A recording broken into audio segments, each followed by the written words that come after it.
제9시 기도 시간에 베드로와 요한이 성전에 올라갈새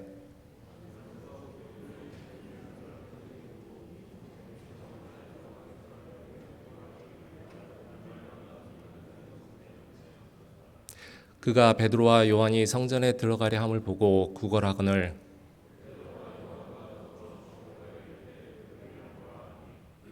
그가 그들에게서 무엇을 얻을까 하여 바라보거늘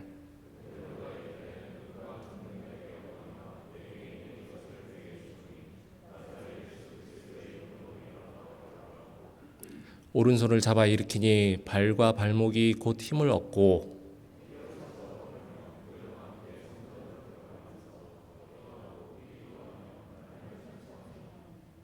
모든 백성이 그 걷는 것과 하나님의 찬송함을 보고 그가 본래 성전 미문에 앉아 구걸하던 사람인 줄 알고 그에게 일어난 일로 인하여 심히 놀랍게 여기며 놀라니라. 아멘.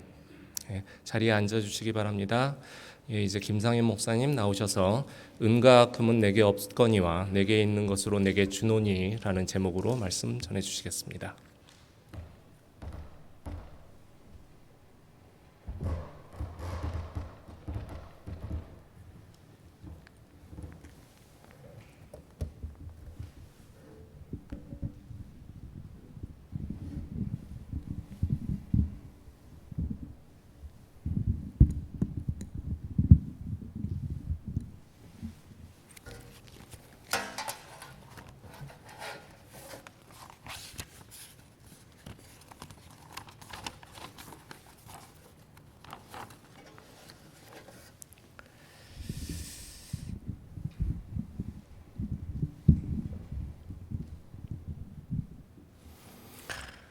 할렐루야. 우리 예수님은 어제나 오늘이나 영원토록 동일하신 좋으신 주님이십니다. 그 주님께서 저와 여러분의 오늘 예배를 기쁨으로 받으시고 우리 가운데 큰 은혜를 나눠주시는 줄로 믿습니다. 한번 따라합시다. 은과 금은 내게 없거니와 내게 있는 것으로 내게 주노니. 네, 이런 제목으로 오늘 함께 읽었던 사도행전 3장 1절에서 10절까지 말씀에 근거해서 말씀의 은혜를 나누기를 원합니다. 예루살렘 성은 성벽으로 둘러싸여져 있는 그런 성읍입니다. 성벽으로 둘러싸여져 있으니까 곳곳에 성문이 나 있겠지요. 11개 정도 있었다고 하는데 지금은 8개 정도가 그렇게 있습니다. 그러나 이제 그 8개의 문이 다 지금도 쓰이는 것은 아닙니다만 어쨌든 이 예루살렘 성이 이렇게 조금 기울어진 사각형 모양이기 때문에 동서남북 각 방향에 2개씩 있으면 한 8개가 되겠는데 실제로 보면 서쪽에는 하나가 있고요. 그리고 서쪽 그 위에 있어야 될 그 문이 북쪽으로 이렇게 치우쳐 있어요. 그래서 북쪽에는 3개, 동쪽에는 2개, 남쪽에는 또 2개 해서 도합 8개의 성문들이 예루살렘 성벽에 그렇게 위치하고 있습니다. 오늘 본문 말씀은 무슨 문이라 그랬습니까? 미문. 미문 앞에 놓여졌던 안전뱅이 이야기입니다. 이 미문은 동쪽에 있었던 동쪽에 있는 2 문들 중에 하나인데 위에는 사자문이라는 문이 있고 또 그 아래에 이제 황금문이라고 문이 있습니다. 이 황금문이 성경에 기록된 미문입니다. 왜 미문이냐 하면 원래 이름이 그릭이나 당시 그 성경 언어로 미문이 아니라 너무 아름답다고 해서 한글 성경에는 미문으로 이렇게 번역이 되어 있습니다. 고린도 양식을 따랐다 그래서 다른 어떤 문들보다 아름답고 빼어난 문이라고 그래요. 그리고 다른 말로는 그 황금문이라고도 불리기도 하는. 왜냐하면 여러분이 보았을 때 이 동쪽에서 그 예루살렘 성전이 이 예루살렘 성 안에서 동쪽으로 치우쳐져 있습니다. 그래서 성 밖에서 이 성전으로 가는 사람은 너나 없이 미문을 통과해서 성전으로 가면 되는 그런 문이죠. 그래서 예수님도 이 이야기가 있기 뭐 몇 년 전이겠습니다만은 이 예수님도 이 미문을 통해서 그 예루살렘 성 안으로 들어가셨고 그때 여러분들 기억을 하시죠? 사람들이 종려나무를 흔들면서 옷을 이렇게 겉옷을 벗어서 예수님을 호산나 다윗의 자손이여 하면서 환영을 했었던 그 문이 바로 이 미문이 될 겁니다. 그런데 오늘 9시에 보니까 이 사도 베드로와 요한이 성전으로 기도하러 올라가고 있는데 이때 이 안전뱅이 한 사람을 만났다라고 기록이 되어 있습니다. 9시라 그러면 오늘날로 낮 3시 정도가 됩니다. 이스라엘은 아침 6시에 하루가 시작이 되니까, 그리고 무슬림들은 하루에 5번씩 기도를 하지만 이 유대인들은 3번 기도를 하죠. 그래서 낮 시간에 드리는 기도가 바로 이 시각입니다. 그래서 이 베드로와 요한이 성전으로 들어가서 기도를 하려고 가는데 날 때부터 안전병이었던 사람이라 그러니까 한 번도 자기 힘으로는 걸어보지도 못했고 그럴 수가 없으니 제대로 된 직업을 가질 수도 없었던 불행했던 어떤 사람이 놓여져 있더라는 겁니다. 아마 이 사람의 일과는 매일 다른 사람이 그 성전 앞에다가 데려다 놓고 또 해가 빠지면 다시 집으로 데려가는 그런 일상이었을 것입니다. 어쨌든 이 사람이 다른 사람들한테 구할 수 있는 최선의 것은 무엇이었을까요? 다름 아니라 다른 사람들이 자비로 긍휼을 품고서 던져주는 동전 몇 잎이 되었을 것입니다.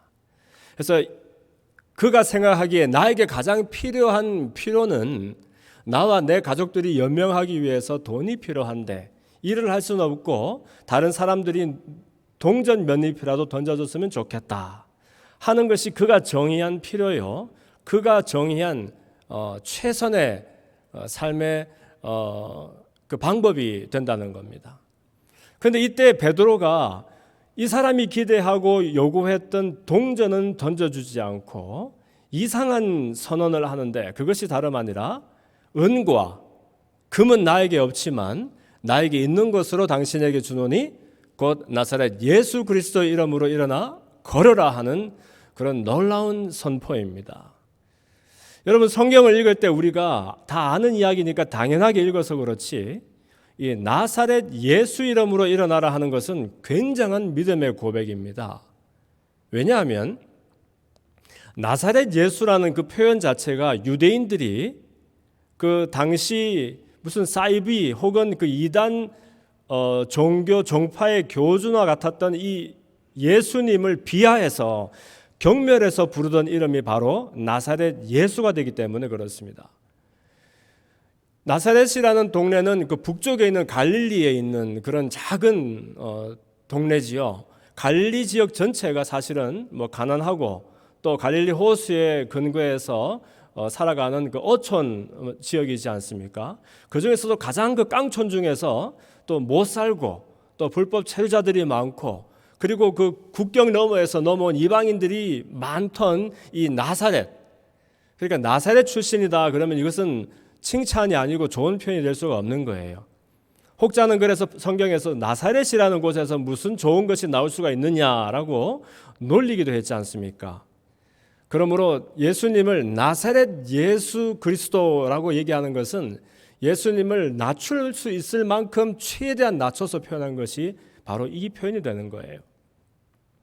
그런데 재밌죠? 예수님을 그렇게 따르며 수제자라고 말하던 이 베드로가 왜 그의 스승이었던 그의 구세주였던 예수님을 하필 나사렛 예수라고 일컫는 것일까요? 그것은 베드로와 또 요한이 그들의 삶이 송두리째 그 가치가 전이가 되는, 전도가 되는 그런 놀라운 체험을 한 사람들이 있기 때문에 가능했다라고 저는 믿습니다. 무슨 말인고 하니 이 베드로는 예수님의 구원에 이르는 길은 유대교의 전통이라든지 도덕적인 삶이라든지 사람들이 경건에 열심을 내는 것이라든지 혹은 이성과 철학이라든지 이런 것들을 다 뛰어넘는 인간을 근본적으로 살리는 다름 아니라 사람을 사람되게 만드는 그런 유일한 길이라는 것을 깨닫게 되었다는 겁니다. 예수님은 늘 입버릇처럼 내가 너희들에게 주는 길은 너무 쉽고 그 짐은 가볍다고 말씀해 주셨어요. 아마 처음에 베드로와 제자들은 이 말씀의 의미를 제대로 이해하지 못했을 것입니다. 그렇기 때문에 늘 입만 열면 실수를 하고 예수님이 이 땅에 오신 이유를 이해하지 못한 채 늘 이렇게 좌충우돌하지 않았습니까? 그런데 구원에 이르는 이 좁고 협착한 길, 많은 사람들이 달려나가는 그 넓고 쉽게 보이는 그 멸망으로 치닫는 길이 아니라 소수만이 걸어가게 될 것이라는 이 좁고 협착한 길을 왜 예수님은 쉽고 그분의 짐은 늘 가볍다고 그렇게 말씀하셨던 것일까요? 그것은 베드로와 이 사도들이 처음에는 알지 못했지만 결국은 예수님이 내가 내 죄의 속성 때문에 원튼 원치 않든 영원히 죽을 수밖에 없는 그 사망과 저주에 속한 사람이었다가 그러나 예수님이 제시해 주셨던 그 길, 아니 그분이 스스로 길이 되어 주셨던 그 길을 걷는 자들마다 생명과 축복 가운데로 옮겨가게 되는구나 하는 것을 확신하게 되었기 때문에 그렇다는 것입니다. 여러분, 어린아이들에게 사실 오늘 이제 지난주부터 주일학교가 열렸다고 하는데 이 순진무구한 어린아이들에게 예수님의 도를 설명을 하면요, 아이들 너무너무 쉽고 명쾌하게 이해하고 아멘 그러고 그렇게 막 복음을 마음껏 누리는 걸 우리가 볼 수 있습니다. 여러분, 우리는 아담과 하와가 하나님의 보호 아래에 하나님을 의존하고 만족하는 그 삶이 싫어서 그 하나님의 어떤 도우심을 뿌리치고 선악과를 따먹고 자기들이 선이 뭔지 악이 뭔지 막 구분하면서 살기 시작했기 때문에 우리 속에는 원죄라는 것이 있어요. 그래서 우리는 원든지 원치 않든지 죄를 생각하고 말하고 행동하고 습관하고 살면서 늘 죄의 사슬 속에서 노예처럼 살아갈 수밖에 없게 됐는데, 그러나 예수님이 죄가 없고 흠이 없으신 분이 일부러 자기 생애를 우리에게 내어주셔서 하나님의 희생 양이 되시고 우리에게 구원의 길을 만들어 주셨어요. 예수님 믿는 사람마다 구원을 얻고 또 천국을 선물 받습니다 하면 아이들이 너무 쉽고 명쾌하게 이해하고 아멘 한다는 거예요. 그런데 왜 다 큰 어른들은 이 말이 그렇게 어려운지 모르겠습니다. 너무너무 어렵다는 거예요. 여러분, 코딩을 한 번도 안 해본 사람에게 글쎄요, 코딩하면 누가 제일 잘하는지 모르겠는데 어쨌든 세계에서 제일로 프로그래밍을 잘하는 사람이 와서 우리를 앉혀놓고 여러분 코딩은 이렇게 하는 거예요, 저렇게 하는 거예요 하면서 온갖 것을 우리에게 일주일 열흘을 가르친다고 우리가 그 코딩을 제일 잘하는 사람의 길을 걸을 수 있을까요? 불가능합니다. 왜냐하면 그것은 굉장히 소수의 정말 빼어난 어떤 지능과 또 탁월한 교육과 오랜 시간 수련을 받아야 걸을 수 있는 굉장히 소수의 사람만이 걸을 수 있는 제한된 길이기 때문에 그렇습니다. 에베레스트 산에 올라가는 그 길을 아무리 우리에게 자세히 설명해 준들 우리 모두가 그 길을 걸어갈 수 있는 것은 아니에요. 그런데 하나님으로부터 분리되었던 사람들이 어떻게 해서든지 우리의 죄 사슬을 끊고 또 자유를 한번 얻어보겠다고 종교며 철학이며 온갖 방법들을 모색해 봤지 않습니까? 그래서 사람들이, 특히 빼어난 사람들이 지금까지 종교도 만들고 철학도 만들고 온갖 가지 길들을 만들어 봤는데, 문제는 저나 여러분이나 그 길을 아무리 따라서 수고하고 걸어봐도 매우 소수의 매우 빼어난 철인들만 걸을 수 있는 길이어서 그 길을 걸을 수가 없더라는 겁니다. 석가가 걸었던 그 길을, 공자가 걸었던 그런 길들을 일반 필부들이 걸을 수가 없더라는 거예요. 그런데 예수님 뭐라 말씀하세요? 수고하고 무거운 사람들 다 나에게로 와라. 내가 너희들에게 쉼을 주겠다. 나에게로 와서 내 멍에를 쥐고 배워라. 나는 온유하고 겸손하다.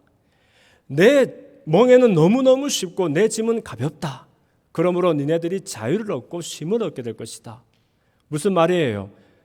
예수님의 길은 너무 명쾌하고 너무 선명하고 너무 쉽고 그분을 따라서 생명으로 가는 길은 너무너무 쉽고 가볍다는 것을 거듭 말씀해 주시는 겁니다. 그런데 이것이 어려운 것은 사람들이 자기의 힘으로 자기가 정의하는 선과 악을 앞세워서 걷다 보니까 그만 종교적인 열심도 있고 또 경건의 수고는 있지만 그러나 주님께서 주시는 참 자유는 맛도 못 보고 오늘도 신부는 뭐예요? 신부는 아들이고 딸인데 그러나 하는 행색을 보면 여전히 노예처럼 종처럼 살아가고 있는 것이 많이 있더라 하는 것입니다. 저는 이 예배당에 있는 사람들이 얼마만큼 저와 지금 생각을 같이 하고 있는지 모르겠는데 제가 뭐라 그랬어요 방금? 신부는 아들이고 딸인데 하는 행색을 보니 종이며 노예더라. 이래서 바울이 갈라디아 교회를 향해서 어떻게 니네들이 다른 복음을 믿고 따를 수 있느냐? 다른 복음은 복음이 아니다라고 말했던 것입니다. 어쨌든 예수님을 통해서 이런 길에 대해서 확신하게 된 이 베드로와 요한은 나면서부터 안전병이었던 사람에게 동전은 주지 못했지만 그리스도의 이름으로 일어나 걸으라고 명하고 놀랍게도 발목과 발에 힘이 돋더니 평생 자기 힘으로 일어나 본 적이 없던 이 사람이 자리를 박차고 일어납니다. 놀라운 일이죠. 전 어릴 때에는 이 구절을 막 읽으면서 막 심장이 뛰었어요. 왜냐하면 제가 그 자리에 앉은 사람처럼 생각을 해보았던 겁니다. 내가 평생 한 번도 일어나 본 적이 없고 걸어본 적이 없는 사람이라면 얼마나 신이 나고 이게 얼마나 놀라운 기적일까. 그런데 저는 오늘 저와 여러분들은 이 사람이 경험했던 그 기적보다도 그 기적 너머에 있는 무언가에 한번 초점을 맞추어서 함께 생각을 해보고 싶습니다. 세 가지 서로 다른 퍼스펙티브가 여기에 있는 것 같아요. 첫 번째 관점은 바로 안전뱅이의 관점입니다. 이 사람은 자기 스스로 생각하기에 나에게 필요가 무엇인가? 내가 걷질 못하니 구걸해서라도 연명을 해야 되겠다. 그 사람들이 던져주는 동전이 이 사람이 정의한 필요였습니다.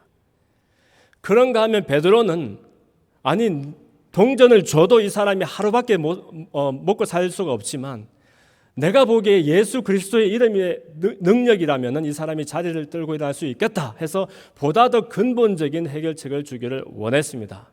그래서 믿음으로 선포했더니 이 사람이 자리를 박차고 일어나는 기적이 일어났습니다. 이것만 해도 사실은 놀라운 믿음의 일들입니다. 그래서 저는 이 대목에 예수님 같으면 대체 이 기적의 이면에 어떤 기대를 갖고 계셨을까 한번 생각해 보고 싶습니다. 예수님은 어떤 기대를 갖고 계셨을까요? 예수님은 사람에게 정말로 필요한 것이 궁극적으로 필요한 것이 무엇인지를 잘 알고 계셨던 분이셨습니다. 저와 여러분에게 지난 시간에 제가 매슬로우의 그런 필요와 욕구에 대한 이야기도 했지만 우리는 사실 다 우리가 어떻게 잘 한번 살아보겠다고 수고하고 애쓰는 그런 사람들이잖아요.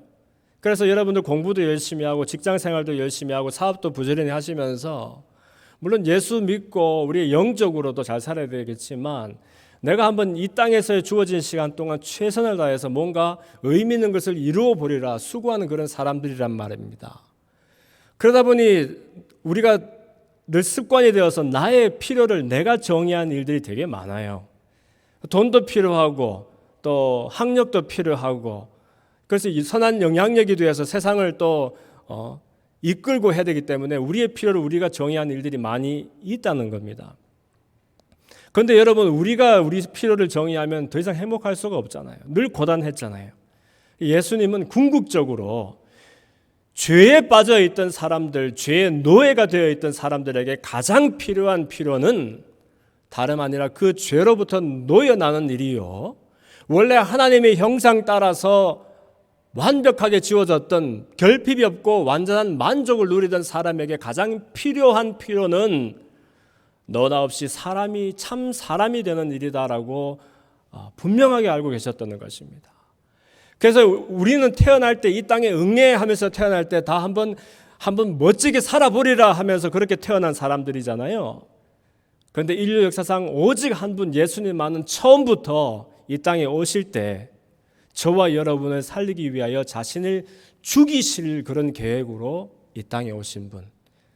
살려고 사람들이 살아가고 있는데 오직 이 한 분만 죽으시려고 이 땅에 오신 분이셨다는 겁니다. 그렇기 때문에 예수님도 배고픈 사람들 먹이시고 귀신 들린 사람 귀신 쫓으시고 눈 먼 사람 눈을 열어주시고 심지어 죽은 사람도 살리셨지만 그때마다 사람들이 예수님이 행하시는 이적과 기사에 초점을 맞추고 막 열광할 때에 예수님은 마음속으로 탄식을 하셨던 거예요. 그러면서 자기 몸을 빼셔서 오히려 산으로 올라가시고 기도하시고 늘 하셨던 말씀이 이 사람들아 이 기적을 쳐다보지 말고 이 기적을 가능하게 한 하나님의 능력을 보고 하나님의 영광을 보아라라고 거듭 말씀하셨던 겁니다. 한국말 중에 보면은 달을 쳐다보라고 손가락을 들었더니 달은 쳐다보지 않고 사람 손끝만 보더라 하는 그런 이야기가 있죠. 예수님은 사람들 물론 배고픈 사람 외면하고 눈 못 보는 사람 외면하고 그런 예수님이 아니셨어요. 그러나 그런 사람들의 필요를 채워주시면서도 늘 그 마음속에 분명한 최우선의 가치는 이 기적을 통해서 이 이사를 통해서 내 아버지 영광을 보고 내 아버지께로 돌아왔으면 좋겠다 하는 것이 예수님의 열망이었다는 것입니다. 그러므로 여러분 그 당시 사람들이 기적을 더 많은 기적을 요구했어요. 늘 한결같이. 그렇게 숱하게 기적을 베풀어 줬는데도 예수님 표적을 보여주세요. 심지어 세례 요한의 제자들도 와서 우리가 다른 사람을 기다려야 되겠습니까? 당신이 그분입니까? 하면서 정말 메시아가 맞다면 우리에게 표적을 보여주세요라고 거듭 요청을 했습니다. 예수님 탄식하셨죠. 아무리 많은 기적도 모자라는 거예요. 사람들에게는. 아무리 많은 필요를 채워줘도 모자라는 거예요. 아무리 많은 욕구를 채워줘도 여러분 만족이 없는 거예요. 늘 결핍하는 거예요. 그래서 예수님 말씀하셨잖아요. 이 악한 세대가 나에게 표적을 구하지만 내가 너희들에게 보여줄 표적이라고는 뭐라 그랬어요? 요나의 표적밖에 없다. 무슨 말씀이에요? 심지어 바다를 가르고 사막에서 샘물이 솟아나는 그런 기적을 베풀어줘도 사람에겐 모자라는 걸 아셨던 거예요. 내가 니네들에게 주려고 하는 가장 큰 표적은 내가 니네들을 위해서 죽으려고 왔다는 것. 그래서 실제로 십자가 위에서 사람이 경험할 수 있는 가장 수치스러운 죽음을 내가 경험한다는 것. 그러나 죽음의 권세를 깨뜨리고 니네들을 위해서 부활의 길을 위해서 내가 다시 살아날 것이라는 것 밖에는 보여줄 것이 없다라고 늘 예수님 말씀하셨다는 겁니다. 미문의 이 안전뱅이를 보십시오. 그를 미문에 데려다 놓은 사람들이나 모두 그에게 필요한 것이 무엇인지 스스로 정하고 그렇게 구걸을 했습니다. 그러나 베드로는 그가 구하는 금보다도 더 중요한 것을 줄 수 있었습니다. 오직 믿음으로 선포할 때 그것이 가능했습니다. 그렇지만 하나님은 평생 안전뱅이가 일어나서 걷는 기적을 통해서 그가 하나님의 영광을 보고 그의 영광스러운 본래 가치를 발견하기를 원하셨다는 것입니다. 설사 일어나지 않더라도 안전뱅이가 기대했던 그 동전 몇 잎이 주어지지 않더라도 하나님의 영광을 볼 수 있다면 그것이 그에게 가장 필요한 일이요 선한 일이요 중요한 일이라는 것을 말씀하고 계신다는 겁니다. 저는 언젠가 중국 오지를 찾아서 가정교회 성도들과 함께 예배드렸던 그 경험을 잊을 수가 없습니다. 그때는 정말 엄동설한이었는데 정말 추운 겨울날이었습니다. 이제 저희들 방문해서 집회를 하게 되었는데 가정집에서 많이 모이면 불법 집회 결사가 되니까 성도들이 결심한 것이 거긴 못 사는 오지니까 이제 울타리도 흙으로 빚어 놓은 토담이에요. 그래서 이 집 토담과 저 집 토담 사이에 있는 그 공터 같은 곳에서 그 성도들이 거기에 펄썩 주저앉아서 예배를 드리기로 작정을 한 겁니다. 방석도 없이 그 꽁꽁 얼어붙은 그 땅 위에 주저앉아서 중국 찬송가는 9절도 있고 10절도 있습니다. 어떤 노래들은 혹자는 99절 이야기하는데 저는 아직 그거 들어본 적은 없습니다. 그러나 여러분 전기기관차에서 김이 막 뿜어져 나오는 그런 장면 보신 적이 있으시죠? 저 사람 입에서 그런 기차 화통에서 나오는 같은 그런 김이 뿜어져 나올 수 있는 줄 몰랐습니다. 거기에서 비명인지 노래인지 알 수 없는 그런 비장한 찬송을 거기에 그 꽁꽁 얼어붙어 있는 그 마당에 모여서 사람들이 수백 명의 사람들이 한 번도 만나보지도 못했던 그 누군가 이름을 불러가면서 주님을 찬양하고 있었습니다. 저는 이런 질문을 하지 않을 수가 없었어요. 대체 무엇이 이분들로 하여금 이 엄동설 안에 저렇게 땅바닥에 주저앉아서 주님 한 분을 찬양하게 만드는 것일까? 여러분, 우리가 교회로 달려 나올 때는 좋은 것이 참 많이 있지 않습니까? 그것 때문에 온 것은 아니지만 이렇게 아름다운 예배당과 편안한 좌석과 또 우리가 기도하면서 하나님 부어주시는 은혜와 감사의 체험들, 또 뜨겁게 하나님을 예배할 때 하나님께서 우리에게 주시는 그 특별한 것들이 너무너무 귀하고 은혜롭습니다. 그리고 마음속에 있던 소원들을 주님 앞에 아뢰고 또 기도의 응답을 경험하고 성경 말씀을 통해서 위로와 격려를 얻고 온갖 좋은 것밖에 없잖아요. 여러분, 예수님 믿고서 안 좋았던 거 하나라도 있으면 말씀해 보십시오. 다 좋은 것뿐이잖아요. 예수님은 정말 우리에게 모든 좋은 것들을 다 선물하기로 작정하신 분인 것처럼 우리에게 예수 믿는다는 것은 곧 유익이요, 이익이요, 편리요, 혜택이었습니다. 그런데 오늘날 이 순간에도 지구촌의 많은 사람들은 예수 믿는다는 것이 곧 불이익이요, 또 불편이요, 핍박이요, 박해요, 심지어 사랑하는 가족들과 친척들로부터 친구로부터 외면을 당해야 되는 그런 것이 바로 예수 믿는 일인 사람들도 많이 있다는 것입니다. 언젠가 또 제가 그 K시에 방문을 했을 때에 그 운남성에 있는 어떤 큰 도시인데 그곳에서 저희들이 이제 전략 컨퍼런스를 그렇게 하게 되었는데 늘 선교를 받아야 되고 우리들에게 도움을 받아야 될 그 현지의 교회 성도들이 그때 우리 선교하는 사람들을 위해서 모든 경비를 자기들이 모금을 해서 우리를 섬겨주는 그런 일이 있습니다. 저는 깜짝 놀랐습니다. 저들이 먹는 것, 자는 것들, 심지어 먹는 것도 그냥 접시 위에 접시를 쌓아서 얼마나 그냥 푸짐하게 갖고 오시는지 다 먹지도 못했어요. 그런데 그때가 언제였냐면 2018년 1월 말쯤이었는데 이제 며칠 후면 2월 1일부터 신종교 사무조례라는 것이 이제 발효가 되는 그런 때였습니다. 내용인즉슨 중국 이제 공안 당국에서 이유를 따지지도 묻지도 않고 교회를 얼마든지 허물어 버릴 수 있는 법을 발안을 내고 통과를 시켰어요. 십자가를 다 떼라 그러고 예수님이라든지 이런 또 성화 같은 것들 다 떼어내서 거기다가 시진핑의 주석의 사진을 걸어붙이게 만들고 그렇게 하면서 공식적으로 마음껏 교회를 통제할 수 있는 그런 법안을 통과를 시켜놓은 그런 때였습니다. 제가 그 교회 리더도 되시는 분들에게 물었어요. 걱정되지 않습니까? 힘들지 않을까요? 그랬더니 그 현지 교회 리더들이 목사님, 우리는 지금 굉장히 기대가 됩니다. 왜냐하면 이제 우리가 신앙의 옥석을 가릴 수 있는 때가 되었습니다. 누가 참말 예수 믿는 사람인지 아니면 이름만 문인만 예수 믿는 사람인지를 가릴 시기가 되었습니다. 주님은 한 번도 우리를 살리기 위해서 그분 목숨을 아끼신 적이 없는데 우리가 눈앞에 작은 불평과 불이익 때문에 그분을 부인한다면 우리는 이름만 그리스도인이지 사실은 그분의 복음에 전혀 동의가 안 된 사람이 되기 때문에 그렇습니다. 이렇게 말하는 거예요. 저는 그 이야기를 듣고서 정말 큰 충격을 받았습니다. 우리는 얼마나 우리의 신앙생활이라는 것이 정말 온갖 혜택과 좋은 것들만 그렇게 보장이 되는, 마치 무슨 다보장성 보험에 든 것 같은 그런 생각이 들었습니다. 그렇지 않습니까, 여러분? 교회에 오면, 예수 믿으면 그분이 천국만 선물로 주시는 것이 아니라, 영생만 보장해 주시는 것이 아니라, 영혼이 잘 되고 범사가 잘 되고 강건한 복도 주시고, 기도하는 것들마다 그분의 뜻을 따라서 다 우리에게 좋은 것을 베풀어 주시니까, 세상에 이런 다부장성 보험이 또 어디에 있겠습니까? 그런데 이분들에게는 예수 믿고서 좋은 것이 어디에 있습니까?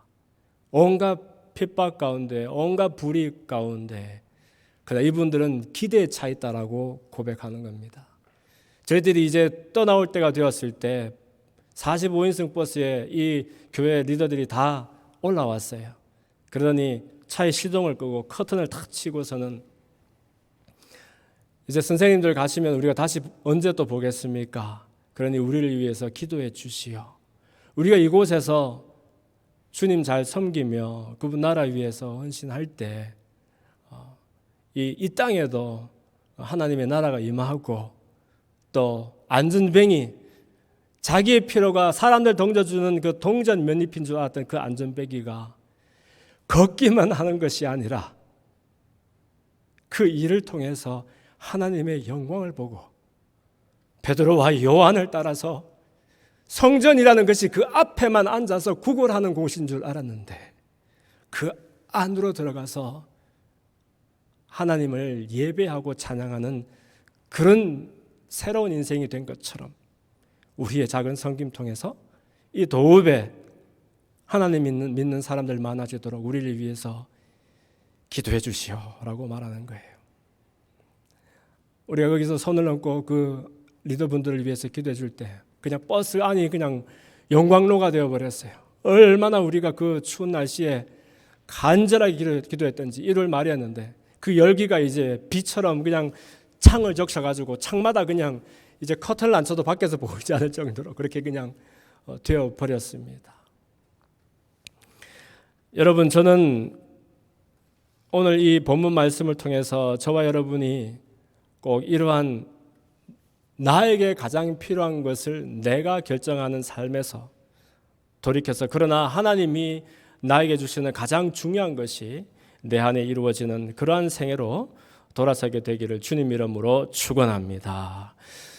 그래서 저는 지난 한 20여 년간 아시아에서 이렇게 선교를 하면서 저 나름대로 교회 건물도 많이 짓고 교회 개척도 많이 하고, 또 목회자들 훈련도 하고 선교사들 훈련도 하고, 또 유서 깊은 신학교에 학장도 하면서 나름대로는 많은 사람들의 필요를 채우고, 또 어려운 사람들을 돕고, 처처에 교회를 세워서 하나님 나라를 넓히는데 나도 한몫하고 있다라고 그렇게 착각한 때가 많이 있었던 것 같습니다. 물론 이런 일들이 수고가 의미 없는 일이라는 말은 아니지만, 그러나 내가 중요하다고 말한다고, 그분들이 필요하다고 말한다고 이 일들이 하나님께도 꼭 가장 중요한 일이 되어야 하는가 하는 생각을 해보고 반성을 많이 했었습니다. 지구상의 모든 인류에게 이 시각 가장 필요한 것은 하나님의 아들을 통해서 우리를 향한 아버지의 사랑을 깨닫고 그분으로 돌아가 사람이 잃어버렸던 형상을 회복하고 참 사람이 되는 일이 아니겠습니까?